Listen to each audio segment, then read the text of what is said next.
Gateway to the future, भविष्य तक का रास्ता किस राज्य से होते हुए निकलता है? आइए इस बारे में जानते हैं। Ladies and gentleman, boys and girls, मैं हूं आपका दोस्त host educator mentor Sanghi sir, और आप सभी का स्वागत है रीच यूपीएससी पर।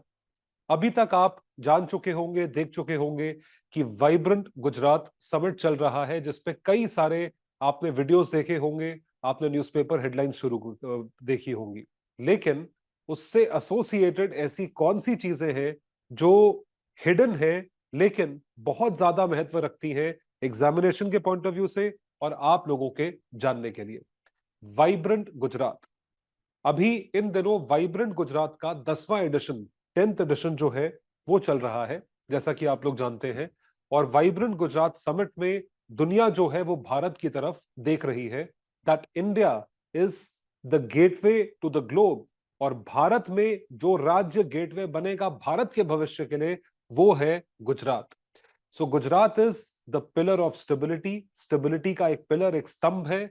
उसके साथ साथ इंजन ऑफ ग्रोथ भी बनेगा भारत के लिए, और भारत बनेगा ग्लोबल इकोनॉमी के लिए। ये चीज किसके द्वारा कही गई? जो हमारे गेस्ट ऑफ ऑनर थे। आइए जानते हैं कौन। प्रधानमंत्री मोदी जी ने इनॉग्रेट करा, उद्घाटन करा किस चीज का? वाइब्रेंट गुजरात ग्लोबल समिट का, जो कि 10th एडिशन का समिट हुआ है। और यह कहा जा रहा है that it is a gateway to the future. तो महात्मा मंदिर गांधीनगर में जो है, यहां पर यह शुरू हुआ, और इस चीज को कॉन्सेप्चुलाइज किया गया था सन 2003 में। मैं इसलिए बता सकता हूं क्योंकि मैंने खुद वाइब्रेंट गुजरात समिट जो है वो अटेंड करा है। ड्यूरिंग द सेम टाइम जनवरी में ही होता था 2008 के लिए, मैं वहां पे ऑडिट्स पे जाता था गुजरात गैस के। तो मैंने एक समिट अटेंड करा है, तो I exactly know how well the summit is organised, और कितने सारे डेलीगेट्स जो है वो बुलाए जाते हैं अलग अलग देशों से, ताकि वो देख सके और गुजरात में आकर इन्वेस्ट कर सके। जैसा मैंने आपको बताया, यूएई के राष्ट्रपति, द प्रेसिडेंट ऑफ यूएई, इनका आप देख सकते हैं, इनका नाम है अल नहयान। इनको भाई कहा गया, मोदी जी ने इनको भाई कहा, ब्रदर का दर्जा दिया।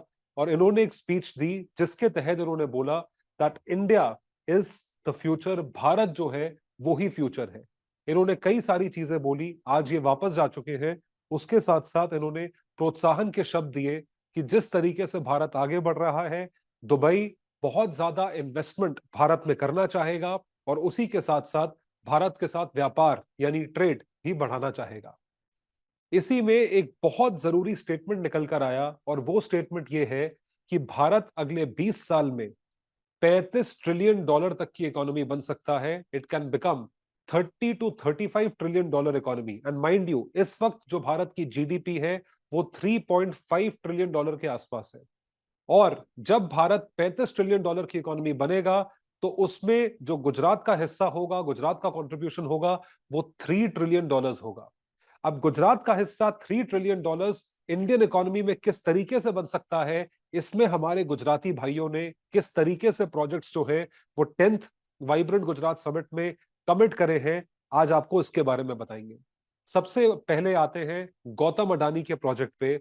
इन्होंने बहुत मैसिव कमिटमेंट करा है गुजरात की तरफ, और ये भारत के सबसे अमीर आदमी है, the richest man in the world. He has committed 24 billion dollars in Gujarat.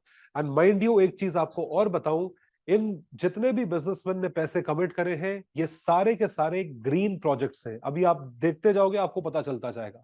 Green projects का मतलब यह है कि इनका जो कार्बन फुटप्रिंट है वो आप कम से कम करना चाहोगे, कि प्रोजेक्ट लगाने की वजह से जो कार्बन डाइऑक्साइड का एमिशन होता है, जो कंट्रीब्यूट करता है क्लाइमेट चेंज की तरफ, उस चीज से आप अपने आप को बचाना चाहोगे, या बहुत ज्यादा कार्बन डाइऑक्साइड अपने प्रोजेक्ट की वजह से एमिट नहीं करना चाहोगे।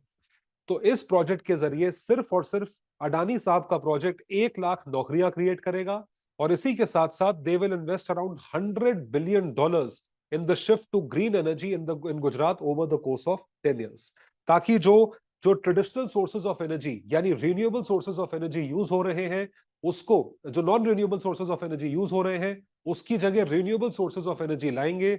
आप देख सकते हैं एक मैसिव जो है वो ले किया गया है। आप ये जो सोलर प्लांट है ये ले किया गया है in order to capture solar energy.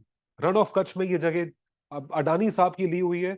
And this is something, इस तरीके से वो एनर्जी को हार्नेस करेंगे, इसी को ग्रीन एनर्जी कहा जाता है, और यही चीज डिस्बर्स करेंगे। यानी आने वाले टाइम में तेल, पेट्रोल, कोल, जो ट्रेडिशनल सोर्सेज ऑफ एनर्जी थे, इनकी जरूरत नहीं पड़ेगी। ये बहुत बड़ा अचीवमेंट है, this is a very big achievement. इसके साथ साथ आते हैं हमारे अंबानी जी। मुकेश भाई अंबानी ने कमिट करा है तकरीबन 35 बिलियन डॉलर का इन्वेस्टमेंट, और इन्होंने ये बोला है दैट इंडिया विल रीच, इन्होंने ही बोला है, 35 ट्रिलियन बाय 2047। इसमें से गुजरात का कंट्रीब्यूशन जो है वो 3 ट्रिलियन रहेगा, लगभग 10%। तो इसी चीज को देखते हुए मुकेश अंबानी साहब ने बोला that he will have green jobs to produce green products. अब ग्रीन प्रोडक्ट्स का मतलब क्या होता है? ग्रीन प्रोडक्ट्स का मतलब ये होता है कि आप जो कुछ भी बनाओ, ये क्या बनाएंगे? ये बनाएंगे carbon sheets, world class carbon fibre facility. Carbon fibre जो है प्लेन शीट्स होती है कार्बन से बनी हुई, जो कि काफी हद तक यूज होती है, जैसे कि साइकिल मैन्युफैक्चरिंग में, स्टील प्लेटिंग में, इन सब चीजों में यूज होती है। लेकिन खास बात ये, एक तो इसका यूज बहुत ज्यादा है, इसकी खास बात ये है ये ग्रीन है, इसका जो कार्बन फुटप्रिंट है, कार्बन एमिशन है, वो बहुत कम रहेगा। इसको बनाने के लिए हजीरा गुजरात में ये प्लांट स्टार्ट हो रहा है। Reliance will set up a green energy giga complex. फिर बिजली की बात हो रही है, क्योंकि कोई चीज बिना बिजली, बिना एनर्जी के तो चलेगी नहीं। तो गीगा कॉम्प्लेक्स ऑन 5,000 एकर्स इन जामनगर। जामनगर हजीरा में ऑलरेडी वहां पे जामनगर में एक रिफाइनरी है, पेट्रोकेमिकल प्लांट है रिलायंस का, उसके साथ ये भी हो रहा है। और आपको ये भी बता दें कि यूएई ने भी पैसा जो है वो कमिट करा है। तो ये आप देख रहे हैं रन ऑफ का किस तरफ है, और यहाँ पे जामनगर रिफाइनरी है अंबानी की, मुंद्रा पोर्ट जो है वो अडानी को दिया हुआ है। तो ये गुजरात का मैप है जहां पे चीजें जो है वो सेट हो रही है। इसके साथ साथ टाटा जी जो है, रतन टाटा साहब और टाटा ग्रुप, जो हमेशा भारत के सपोर्ट में खड़ा रहा है, एक पिलर की तरह, एक रॉक की तरह, वो कैसे पीछे रह सकता है? उनके द्वारा कमिट करा गया आप इन्वेस्टमेंट देखिए, लिथियम आयन बैटरीज की तरफ। देखिए, एक तो होता है कि जो एनर्जी आप यूज करते हो फॉर रनिंग द फैक्ट्री, दूसरा है लिथियम आयन बैटरी, जो हर एक इलेक्ट्रॉनिक में लगती है, चाहे वो फोन्स ले लीजिए, टॉयज ले लीजिए, जितने इलेक्ट्रॉनिक आइटम्स है सब में लिथियम आयन बैटरीज लगती हैं। उसका प्लांट जो है यहाँ पर सेट होगा सानंद में over the next 2 months. Tata group is planning to build a semiconductor factory also. Semiconductors जो है, जिसमें जो एक्सपर्टीज मानी जाती है और वॉल्यूम मानी जाती है, ताइवान की मानी जाती है। अब भारत में भी वो सेमीकंडक्टर्स बड़ी मात्रा में मैन्युफैक्चर करने की बात करी जा रही है, इसका भी यूज इलेक्ट्रॉनिक्स में होता है।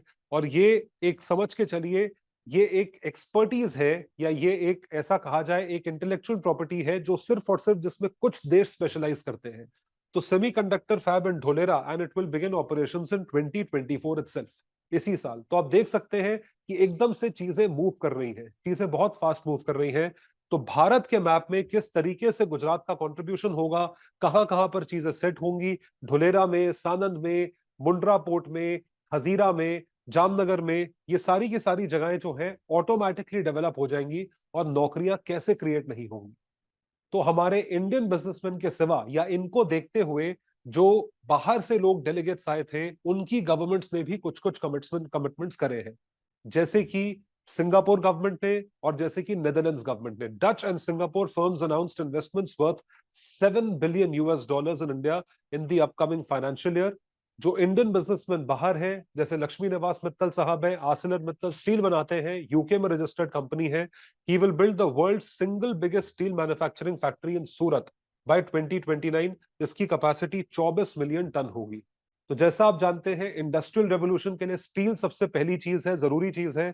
तो ये स्टील ही बना रहे हैं, एंड ऑब्वियसली हमें डेवलप करना है तो इन चीजों की जरूरत पड़ेगी। अब जो डेलीगेट्स आए थे, उन्हीं के द्वारा ये स्टेट करा गया है कि आने वाले टाइम में 10 से 15 साल में भारत, जो अभी 5वीं सबसे बड़ी अर्थव्यवस्था है, वो बहुत जल्द टॉप 3 इकोनॉमीज में आ जाएगी, यानी तीसरी सबसे बड़ी अर्थव्यवस्था बन जाएगी।